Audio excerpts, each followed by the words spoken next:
Assalamualaikum, jumpa lagi dengan Cutna Official. Hari ini kita mau tutorial cara bersihkan kerang, tiram.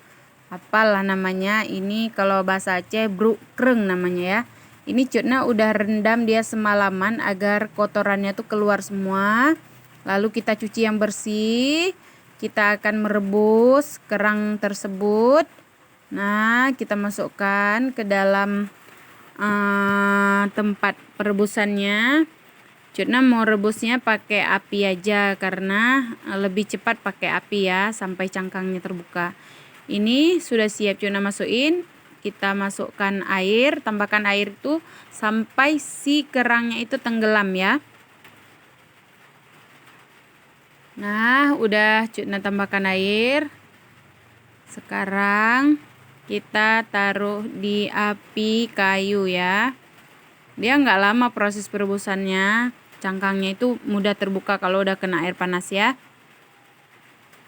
Nah, udah siap, Cutna angkat. Lalu kita akan pisahkan cangkang sama isinya. Nih isinya begini bentuknya.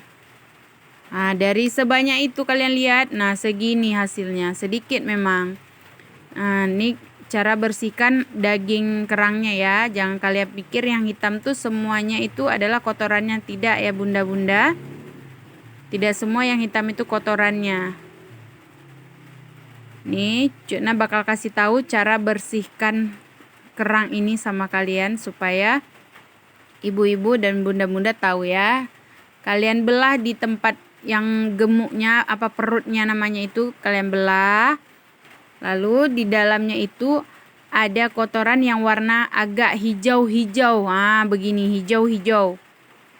Warnanya agak hijauan lah. Kalian buang, itulah kotorannya ya. Setelah semuanya nanti udah bersih, kalian bisa menghilangkan bau hanyirnya itu pakai garam dan jeruk nipis ya. Terima kasih bagi yang udah nonton channel Cutna. Jangan lupa di like, subscribe, dan share. Terima kasih.